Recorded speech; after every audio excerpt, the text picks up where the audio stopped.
আজ আমি রান্না করব কাটা মাছ দিয়ে আনাজ দিয়ে পাতলা ঝোল। এর জন্য লাগবে কাটা মাছ, যেটা আমি ভেজে রেখেছি, পটল, আলু, কাঁচকলা, কচু, কাঁচা লঙ্কা। এছাড়া ভাজার জন্য লাগবে সর্ষের তেল, ফোড়নের 5 ফোড়ন, নুন, হলুদ, আর মশলা লাগবে ধনে, জিরে, সর্ষে। এই 3টি মশলা একসাথে বেটে এটা হচ্ছে বাটা মশলা। এবার চলুন সোজা চলে যাই রান্নায়। এখানে তেল দিয়েছি, তেল গরম হয়ে গেছে। প্রথমে আমি কাঁচকলাটা ভেজে তুলে নেব।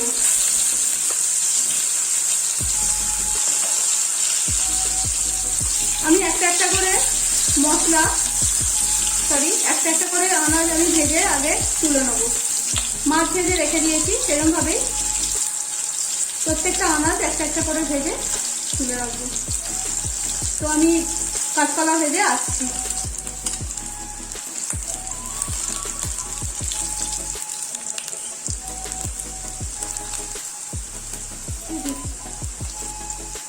তো আমার কাঁচকলা ভাজা হয়ে গেছে, এগুলোকে আমি তুলে নিলাম।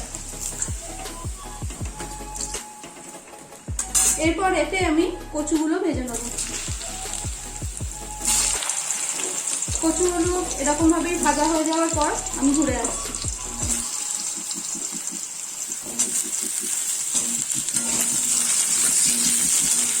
তো আমার কচুগুলো ভাজা হয়ে গেছে, এগুলো আমি তুলে নিলাম। এরপর আমি আলু কটা ভেজে তুলে নেব।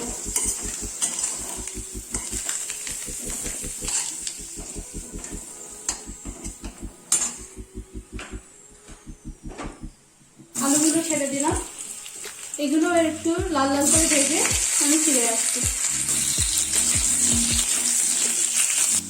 তো আমার আলুগুলো ভাজা হয়ে গেছে, এগুলো আমি তুলে নিলাম।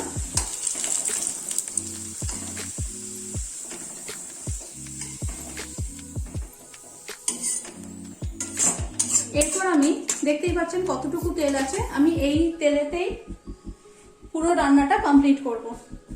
তো এই তেলের মধ্যে আমি 5 ফোড়ন দিয়ে দিলাম,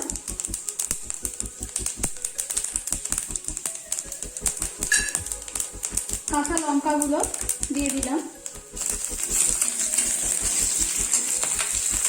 এবং এর মধ্যেই আমি পটলগুলো ছেড়ে দিলাম।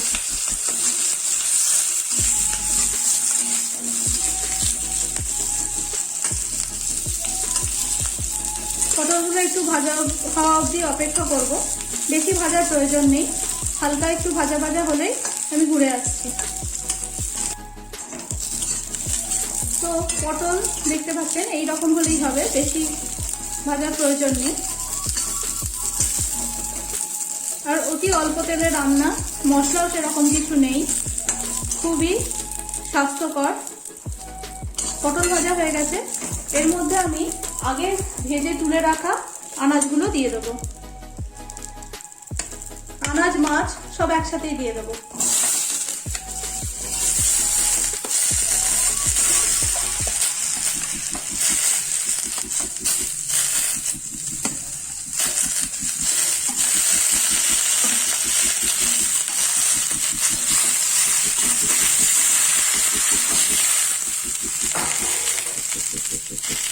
সব দেওয়ার পর আমি এতে স্বাদ মতো নুন,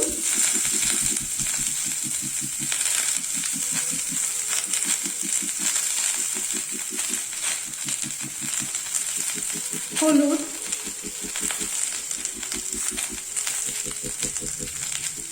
পরিমাণ মতন হলুদ দিয়ে এটা একটু নাড়িয়ে নেব।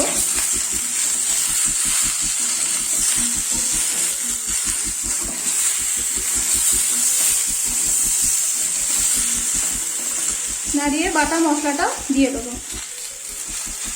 রান্নাটার মধ্যে সেরকম কিছুই নেই, খুবই ইজি রান্না। বিশেষ করে যারা নতুন রান্না শিখছেন তাদের পক্ষে খুবই সুবিধা।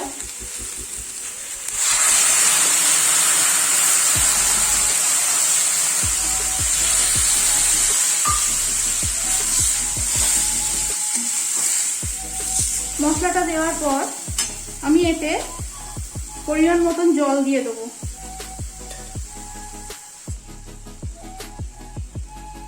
তো এতে আমি জল দিলাম, এটা মশলা ধোয়া জল, দেখেই বুঝতে পারছেন। এবং এর পরেও যদি জলের প্রয়োজন হয় তাহলে আমরা আরেকটু জল দিয়ে দেবো। আনাজগুলো সেদ্ধ হওয়ার জন্য আমার আরেকটু জলের দরকার। তো আমি এর মধ্যে আরেকটু জল দিয়ে দিচ্ছি, আঁচটাকে বাড়িয়ে দিচ্ছি, ফ্লেমটাকে অবশ্যই বাড়িয়ে দেবেন। দিয়ে পরিমাণ মতন ডুবো ডুবো জল দিলাম। আপনারা যতটা ঝোল রাখতে চান সেই অনুযায়ী জল দেবেন। আনাজও সেদ্ধ হবে, এদিকে আপনাদের যতটা পরিমাণ ঝোলের প্রয়োজন সেই অনুযায়ী জল দেবেন। তো আমি জল দিয়ে দিলাম, আমার এতটাতেই হবে। এরপর আমি এটা ফুটে গেলে চাপা দেবো সেদ্ধ হওয়ার জন্য। তো আপনারা দেখতে পাচ্ছেন ঝোল ফুটে গেছে। এবার আমি আঁচটাকে একদম লো ফ্লেমে দিয়ে দেবো, দিয়ে একটা ঢাকা দিয়ে দিলাম। এবার সেদ্ধ হওয়া অবধি অপেক্ষা করব, সেদ্ধ হলেই আমার রান্না কমপ্লিট। তো ঘুরে এলাম, দেখতে পাচ্ছেন আমার ঝোল এখানে রেডি, তেল ছেড়ে দিয়েছে, আমার ঝোল রেডি। তো আপনারা অবশ্যই এই রান্নাটা ট্রাই করবেন এবং টেস্ট করে বলবেন যে আপনাদের কেমন লাগলো। যদি ভালো লাগে অবশ্যই কমেন্টে আমাকে জানাবেন। আমার চ্যানেলটি সাবস্ক্রাইব করবেন, লাইক দেবেন এবং শেয়ার করবেন।